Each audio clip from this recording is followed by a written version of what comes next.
So I have a lot of 3D printers. You might have a lot of 3D printers. You might only have one, or you might be looking to get your first one. Whatever reason brought you to this tutorial today, I'm going to be going over Orca Slicer. This is a relatively new 3D printing program that has eliminated the need for me to switch between other 3D printing slicer programs. I don't need to go from Cura to Elegoo to Solval to Bamboo back and forth. It's all done here. And not only is it one of the best programs I've used, it also lets me remote monitor and control some of my printers, which is just game changing. So we're gonna be going over how to set it up, some of the cool features, the things I change, my print settings, which I know all of you ask about all the time, and just some of the awesome things it does. So let's get started.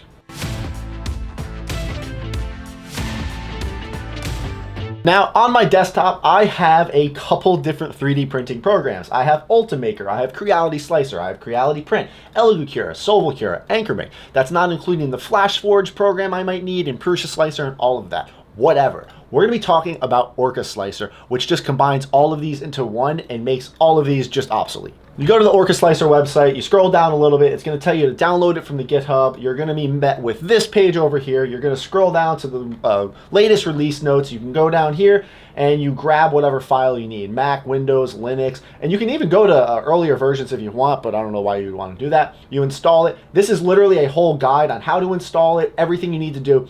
This is basically what we're gonna be going through, except I'm gonna be like showing you how to do it. But I will link this down below as reference because there is a lot of information in here that I'm just not going to cover. This is like your intro to Orca Slicer because I'm still learning how to use it. Now, Orca Slicer is based off of Bamboo Studio. It's literally just a clone of it. It looks exactly the same, and you can do a lot of the same stuff in Bamboo that you can do in Orca, but Bamboo's still a little bit behind. When Orca adds something, Bamboo then goes and adds something, so it's trying to play keep up, but if you're going to be using Bamboo Studio, just use Orca Slicer because it just gives you more options. When you go and load up the program, the first thing it's going to ask you to do is add printers. So whatever 3D printers you have, go and find them. Now there are a still select few like the M4 and just some brand new printers that aren't quite added yet, but they're constantly being updated. I have a wide variety of printers, Bamboo, Elegoo, Solval, all of this. So I just went through, selected all of them, and you can even select the different nozzle sizes if it comes, standard or has a different nozzle option. And then you're just gonna be met with a huge list of every printer in your arsenal. This is amazing. Now I don't need to switch between programs and print profiles, and I know you can load print profiles in other slicers, but this just eliminates the need for it. Now we are going to get into the advanced settings over here, but don't worry about that yet. We're just going to go over a basic overlay, how to manipulate, move everything, add build plates, the real basics. But if you understand all this, you can skip ahead, use the little track bar down below if you understand this, if you're coming from another slicer. Since it's based off of Bamboo, we're just going to run with the P1P for now. So you can see up here, I have the P1P selected. I can go between the different beds. I have a textured bed. I can switch between the nozzle, or the quality at least, for the particular nozzle I have. If I want to go and change something like that, I can go into the printer settings. I can change the filament. There's a lot you can do just on the basic settings. As you change the quality, it's going to change the layer height. It's going to do a lot of that by itself. There really isn't much you're going to need to change here in the basic settings. You can go over, you can increase your walls, you can increase your infill depending on what you're printing. You can add, remove supports, and we're going to talk about supports in a little bit. That's a big improvement with Orca and Bamboo because the supports are just beautiful. And that's really it. There's not much more to the settings. However, what's really great about this program is you can add multiple build plates. I love this for project manipulation and just organizing things. I just went and loaded in a recent project. This is the Inverted Spear of Heaven from Jujutsu Kaisen. If you recognize it, you're a nerd, so am I. Welcome to the channel. There's a video about this coming out soon, so just stay tuned for that. But I have multiple parts here. What's cool about this right off the bat is I can add build plates. So I don't want to slice all of this on one build plate. I can come and bring this over here, and I can center it. You right click the item and you hit center. So now I can arrange different projects, and I can either slice one build plate and export it, or I can slice everything and export it. Depending on the printer you have linked, if I'm using my K1s, if I'm using my P1Ps, it's going to give you different options at the top to export them. You can't just remotely send every print. Not every printer supports that. So depending on which printer you have, like if I go over here and select, I don't know, my Elegoo Neptune 3, it's going to change. I can only export the G code. I can't send the file remotely. But there are some ways around that. We'll talk about that later. But it has all the basic manipulation tools. I can select the objects. I can drag them. I can move them around. I can rotate. It's just basic, 3D manipulation. So you have your normal things. You can auto orient and the part you're selected. You can select the whole plate. You can auto arrange and make them get as close as possible, as far as possible. The sliders pretty much explain everything, and which is really great. When you hover over stuff, it tells you what it does, which is just, you know, better than some other programs. You can move stuff, you can lay it on its face, you can find all the face parts. This is great for printing things flat. Probably one of the best features in this whole program is you can cut stuff. And not every slicing program has that, and some of them that do are awful at it. So I can literally just hit cut, move the cut around, and I can immediately slice an STL file in half. Not only can I do that, I can export it. If you right click, you can go right down to export and send and save the STL file, and it works super quick. It is a very responsive program. The only thing of note left up here is probably support painting, but like I said, we're going to talk about supports a little bit later because that does get a little bit advanced. So you can just go and add a bunch of build plates. Just make sure that the part is actually centered on that build plate. So if I move this over here, I always, for safety, just hit center, and I'll drag this over here. Whatever build plate you have selected is what it's going to center that part on. So I have the parts arranged here. I can either slice the plate I have selected to see if it's actually going to print so I can preview it, or I can come over here and hit slice all, and it's going to slice everything with the settings I've selected. And it's going to give you a mass total. How long is everything going to take to print? How much material is it going to use? What's the cost? And then you can go to each plate. You can look at it. You can review it. You can grab the slider, move up and down. I always recommend reviewing your prints before you send them. Make sure your first layer is good. You can look at the first layer right here. Does that look stable? Do I need supports, or is this going to print probably pretty nicely? This is going to need supports. There's no way it's doing that. You can also go up here and save the project. If you have a big selection of parts, or you know you're going to be reprinting something, you're going to save all the build plates, project settings, and just reopen it at a later time. So it's great for task and management and organization. Now, if you're still in the basic mode, I definitely just suggest enabling supports. Either do auto tree or auto normal. Orca and Bamboo's auto tree supports are incredible. You can change the angle so it'll be more or less forgiving. You can make it also only touch the build plate so it's not enveloping parts in support. Just the standard settings that are sitting here are great. So if we go and enable supports here, we'll even do tree supports. Let's see what that looks like. A nice sturdy brim, good tree supports, good collision, doesn't use a lot more material. And I'd send that print, honestly. Now, for the most part, this is going to get you where you need to be, especially if you're starting off. And if you're coming from another slicing program, you're already familiar with a lot of this stuff. It just takes literally sitting here, right-clicking things, reading it, seeing what they do, mirror, center, add part. You can just do a lot of the basics. I know it looks a little intimidating, especially when we're about to expand to advanced.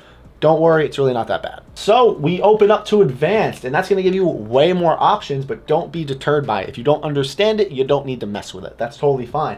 In terms of quality, this is all going to change the same as it did before. When you go and select your different quality, it's going to automatically change your layer heights and all of that. I really wouldn't mess with anything here if you don't really need to. Two really cool features, though, are your ironing and your wall generator.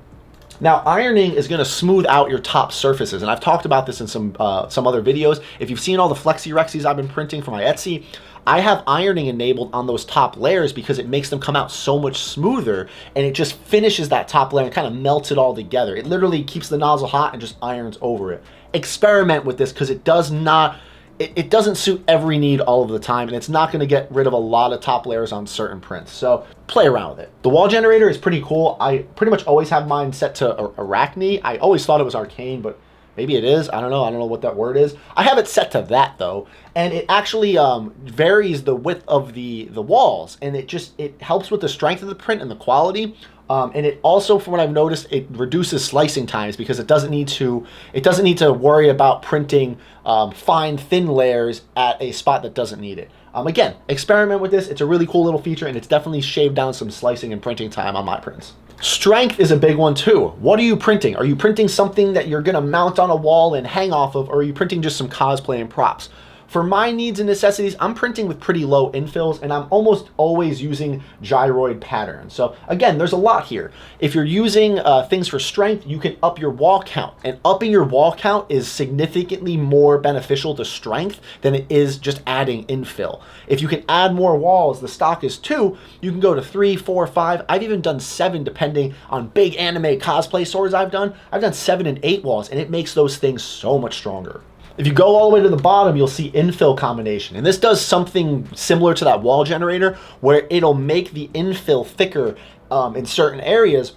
but it'll keep your wall thickness and your layer height the same. So the outside will still print the same, but the infill will now be printed at like a varying layer height to help just strengthen the part a little bit better. It's a pretty cool feature. It hasn't really increased, or I haven't noticed a big difference with it, but leaving it on hasn't hurt anything to this point. Now, speed. This is probably the most annoying thing about Orca Slicer. Speed is not as clear cut as it is in things like Cura, where you can just go to print speed, select 50 millimeters a second, and then move it to 100 millimeters a second, and it automatically drags everything up. It does a roundabout way of just showing your print speed, which is very, very handy. And I really wish they would update this or change this to kind of reflect that. It's just easier to do. If I want my printer to print faster, I can just up the printing speed. Orca kind of broke that down a little bit more into its first layer speed, which I usually always leave the first layer speed the same. I want a good bed adhesion. Let your first layer cook, don't rush it.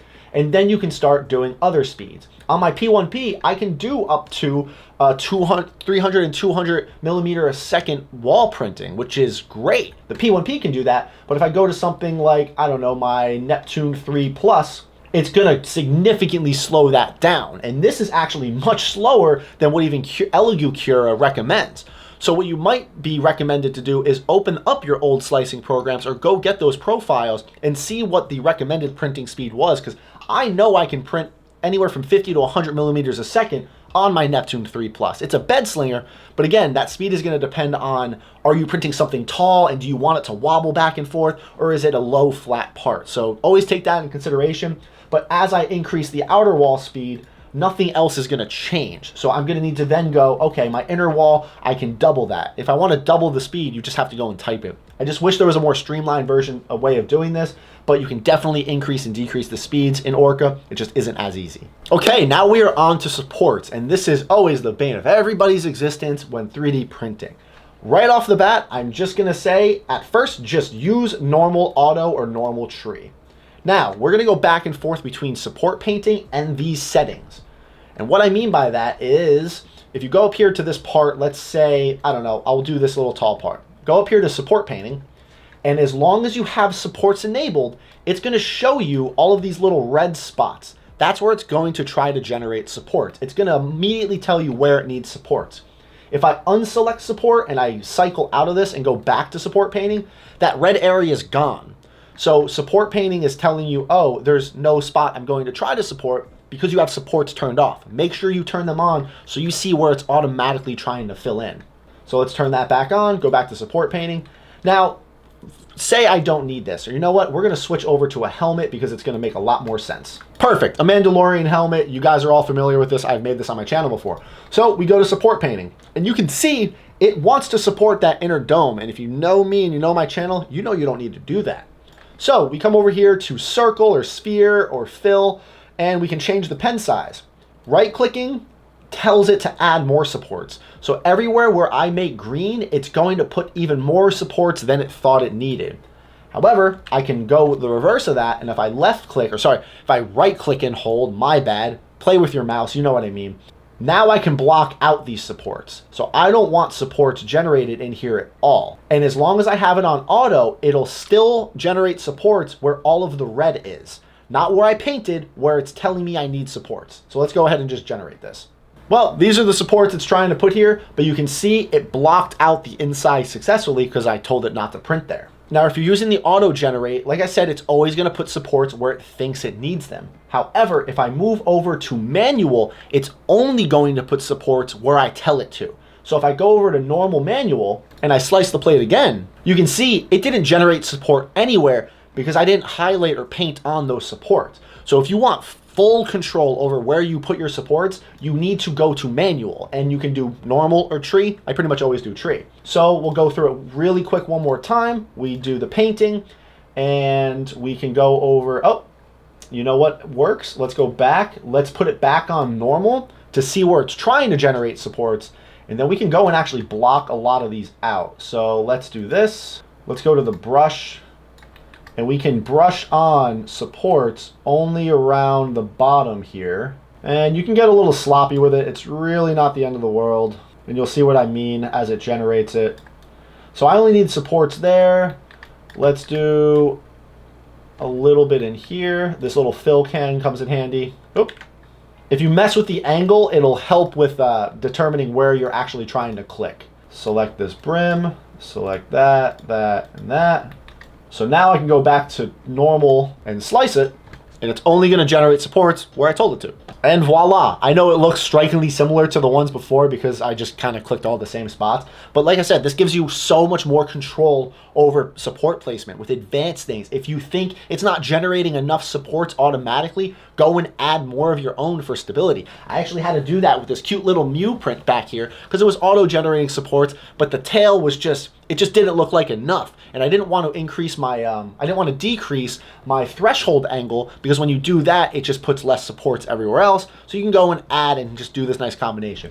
Again, play around with it. It's a really, really awesome feature and it just gives you freedom on placing them wherever you want. Aside from that, I'm not changing anything else. I'm changing my quality, my density, my walls or supports depending on the print. I'm messing with my supports themselves. And that's about it. There's not a bunch of stuff you need to change. Again, it gives you so many options and read them and play with them and change whatever, but you always have the option to just easily revert back and undo all the changes you made. This way nothing's saved or locked in forever. And you can also save profiles and change them and create, you can do all of that stuff. It's very easy to do. Now, the last thing I want to show you guys how to do is link your printers that have the ability to be remotely controlled. If you have a Bamboo, you can automatically use Bamboo Studio, and when you load up Orca, it just finds them. So when I go to my P1S or my P1P, you can see up here, I can go to device and I have my P1P, and I can remote watch and monitor it and control it and send prints. That's great. You can see this low quality camera chugging away. The P1P and P1S's cameras are not good, but it works and I can slice and I can remotely send. So once I slice this plate right here, I can automatically select what to do. I can export it as a sliced plate. I can send them to the printer,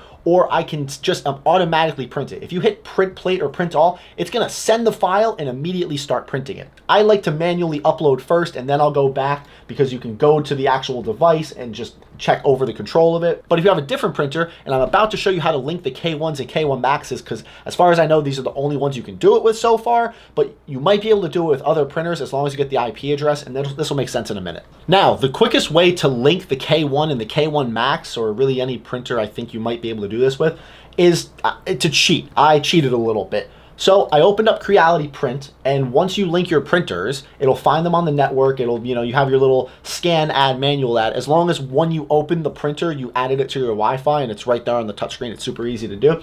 And I'm gonna blur a lot of this out because it has the IP addresses of my printers and I don't need you guys knowing that. In this area, once there is a printer added, it will have your IP address, and that's exactly what you need. Creality Print uses this to monitor your printer and you can control it and do all of this awesome stuff. But I have this window open and I'll go back to Orca Slicer, go over to my K1 Max over here, and then I have a K1 Max build plate loaded, all of the settings and fun stuff. You click your little network button over here and you type in your IP address. IP address here. And you just hit OK. And what that'll do is it'll generate a separate profile at the top. You can see here the preloaded printers, but now at the top, I have all of my K1s specifically linked. So if I select my top right and I named it this so I could figure out what is what, I can then go over to device and I can monitor that printer. I can import G-code, I can see the G-code that is already on it and immediately start printing it. I can check the print history, I can exclude object, I can check out my horrible bed mesh, and I have full control over the printer the same way I had in Creality Print. And actually, Creality Print doesn't have the exclude object feature, which if I go over here to my top left, and I go to the device, you can see I am currently printing, looks great, I can see everything, and I can also exclude object, which is such a cool feature. If you guys didn't know about this, say I'm monitoring the print and one of these little Rexys failed, say the one on the bottom left or bottom right failed, I can come over here and just tell it to stop printing that specific one. It is great for mass production and I've already used it a few times, but I don't want to actually do that. What is this? Bed mesh. Now, this is the one downside. If I come over here and I slice this plate, and I want to export this, I'm only given two options. I can hit print and I can try to upload it to the printer. It's going to give me an error. There is a way around this, but it involves downloading a lot more stuff and hopefully somebody cracks it eventually to make it easier. But the roundabout way I do it, instead of printing, just hit export, save it, save G-code. Just save it to your desktop, go back over to device, hit import, and just upload it. That's it. It's like 2 extra button presses and you still have remote printing. Then I can go onto the printer and immediately start printing it. So it's as linked as it could be, and you have to do like 2 extra steps. Oh well. The only thing I can't do in Orca Slicer is pull the time-lapse video. If I open up Creality Print and I select my printer, it gives me a 3rd option here for time-lapse video that's saved onto the printer. I think just this has to do with root access, and I'm sure there's a way around it. So if you want your time-lapse video, just keep Creality Print, and this is the only reason you're gonna need it to get your IP address a lot easier and pull your time-lapse. But I mean, hey, this works. I can monitor all of my printers at once. This is great. Now, other printers that do have Wi-Fi connectivity, the Prusa Mark IV with the Wi-Fi module, my CRM4, the Neptune 4 Max and Plus, I know those have Wi-Fi, and I'm sure there's a way to link it. I haven't figured those out quite yet, and there's no camera, but you should be able to like remote send the G-code. Maybe if I can figure that out, I'll do a second follow-up tutorial. And especially if you guys have questions. If you have any comments, questions, concerns, like always, leave the comments down below. I read all of them, and I will do my best to respond to as many as possible and maybe make a follow-up video if you guys want more clarification on something. But that's kind of it for this quick overview. And I know it really wasn't quick. It was like a 15-20 minute video, but I wanted to give you all of the information that I currently have on Orca Slicer. Now, hopefully none of you are already in the comments being like, Frank, you left out this or blah, blah, blah. No, stop. If you have something constructive or you have a tip, leave that in a nice comment. Hey, by the way, if you guys are thinking about this, or hey, check out that, leave the good comments. If you know more about this program than me, let people know down below, and this way people can browse. If there's a good enough comment, I'll pin it or I'll favorite it. This way you guys can help sort through them. There's definitely plenty I don't know about this program, and I'm learning just like you guys. And if you liked what you saw in this video, please consider subscribing to the channel. I am so excited to finally have this remote control without having to update and connect a bunch of things and do Octoprint and Raspberry Pis or whatever. This is so much easier. It's a great program. It has greatly increased the quality of my prints. My supports come off like butter now. I love it. So yeah, I'm very excited to continue to play with this, and it's just a cool program. But that's gonna be it for this video, guys. I have been talking nonstop for like half an hour. I appreciate everything. Thank you so much for watching, and you have a good day.